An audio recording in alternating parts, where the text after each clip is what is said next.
Bismillahirrahmanirrahim. Assalamualaikum warahmatullahi wabarakatuh.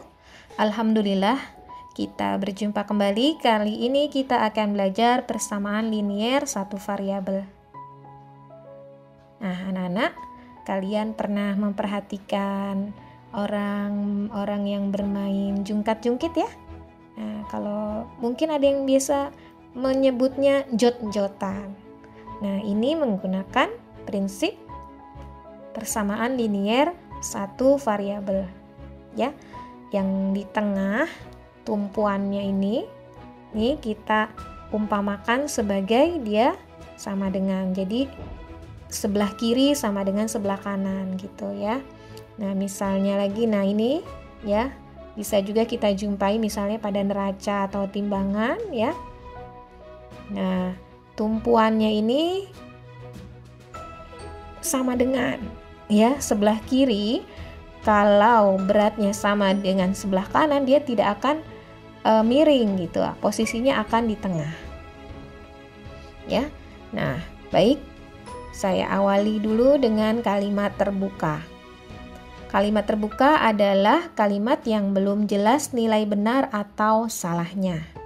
Contoh, nah yang pertama ini 3 kali A sama dengan 6. A-nya di sini kita tidak tahu berapa.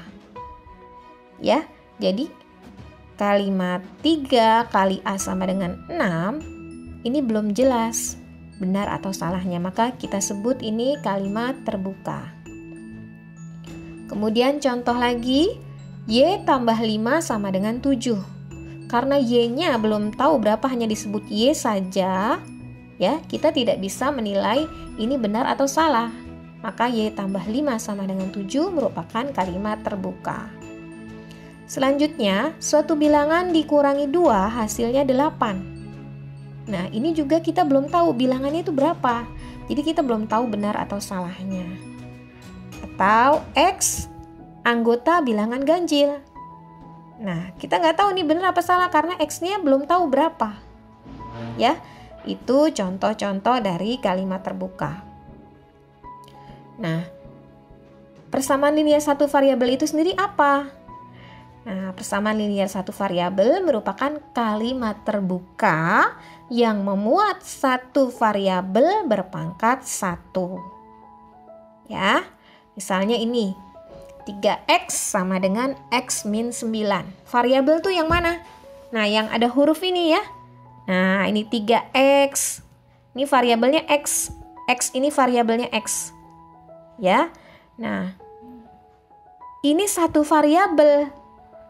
Nah, 3X ini koefisiennya 3, variabelnya X. Nah, X yang ini koefisiennya 1, variabelnya X, sama variabelnya sama-sama X. Ya, berarti dianggap ini satu variabel berpangkat 1. Nah, maka ini kita sebut dengan persamaan linier satu variabel. Contoh berikutnya, X kuadrat sama dengan 16. Nah, kita lihat di sini X-nya pangkat 2. Berarti dia bukan persamaan linier satu variabel. Contoh lagi, X tambah Y sama dengan 4. Nah, ini ada X, ada Y.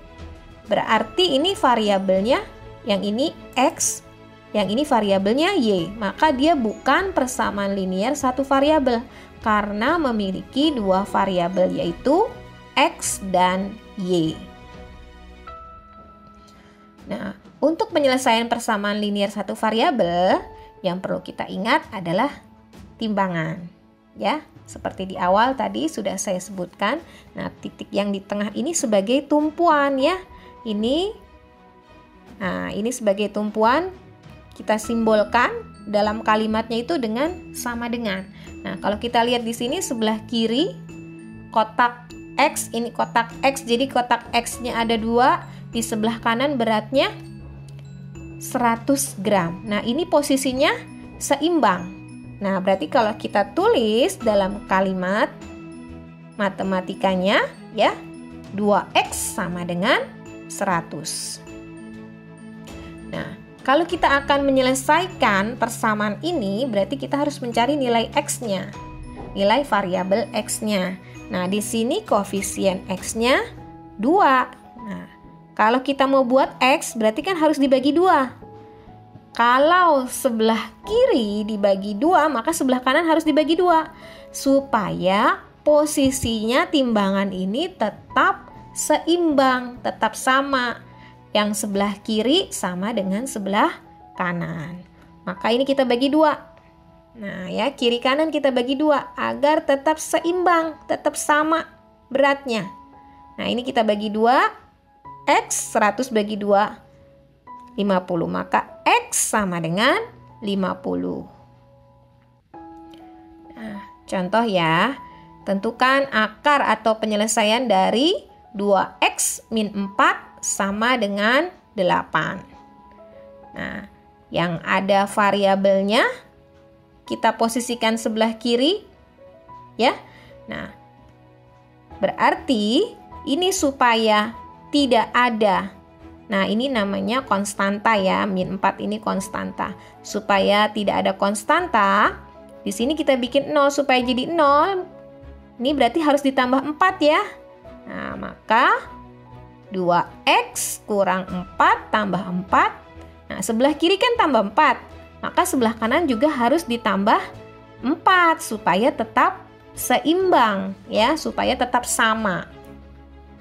Berarti 2X sama dengan 12. Nah, kita kan butuh nilai X-nya. Nah, supaya jadi X berarti harus dibagi dengan koefisiennya. Harus dibagi 2. Maka kalau sebelah kiri bagi 2, sebelah kanan juga harus dibagi 2. Maka X sama dengan 6. Seperti itu ya. Contoh berikutnya. Tentukan akar atau penyelesaian dari 3Y kurang 5 sama dengan Y tambah 1. Nah, ingat variabelnya kita buat di sebelah kiri saja. Ya. Nah, ini sebelah kanan ada variabel Y. Nah, supaya variabelnya hilang, kita kurangi ya. Di sini ada Y. Supaya hilang, kita kurangi dengan Y. Kalau sebelah kanan dikurang Y, maka sebelah kiri juga harus dikurang Y. Ya. Nah, maka 3Y kurang Y kurang 5 sama dengan Y kurang Y tambah 1. Nah, kita kurangi 3Y kurang Y. 2Y kurang 5 sama dengan 1. Nah, berikutnya sebelah kiri ada konstanta. Supaya sebelah kiri tidak ada konstanta, ya. Di sini kurang 5, maka supaya jadi 0 harus ditambah 5. Kalau sebelah kiri tambah 5, maka sebelah kanan harus tambah 5 juga. Ya, supaya tetap sama ruas kiri dan ruas kanan. Maka 2Y sama dengan 6. Nah, kita butuh Y-nya. Ini 2Y. Nah, kita bagi dengan koefisien di depannya nih. Ya, berarti kita bagi 2. Kalau kiri bagi 2, kanan juga bagi 2. Maka Y sama dengan 3. Jadi, akar atau penyelesaian dari 3Y min 5 sama dengan Y tambah 1 adalah 3. Contoh berikutnya. Tentukan akar atau penyelesaian dari A plus 2 per 3 sama dengan min 1. Nah, kita lihat di sini. Pecahan ya, A plus 2 per 3. Nah, kita lihat penyebutnya 3. Nah, supaya hilang penyebutnya, berarti yang sebelah kiri harus kali 3. Kalau sebelah kiri kali 3, berarti kanan juga harus kali 3, biar posisinya tetap seimbang. Tanda sama dengannya tetap sama dengan. Ya, kita kali 3 ruas kiri dan ruas kanan. Berarti A plus 2 sama dengan min 3. Nah, ini sebelah kiri masih ada konstanta 2. Nah, supaya hilang berarti harus kurang 2. Kalau sebelah kiri kurang 2, maka sebelah kanan juga harus kurang 2. Maka A sama dengan negatif 5. Jadi, akar atau penyelesaian dari A plus 2/3 sama dengan min 1 adalah negatif 5.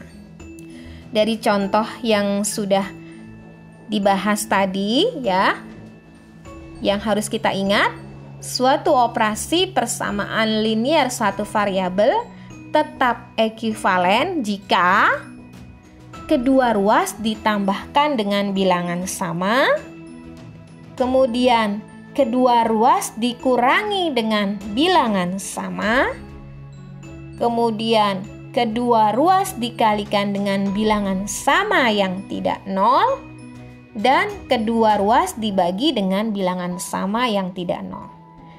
Jadi kalau ruas kiri ditambah 3, maka ruas kanan juga harus tambah 3. Ruas kiri kurang 2, maka sebelah kanan, ruas kanan juga harus dikurangi dengan 2. Seperti itu. Ya, itu saja dari Ibu. Mohon maaf jika ada kekurangan, ada kesalahan. Assalamualaikum warahmatullahi wabarakatuh.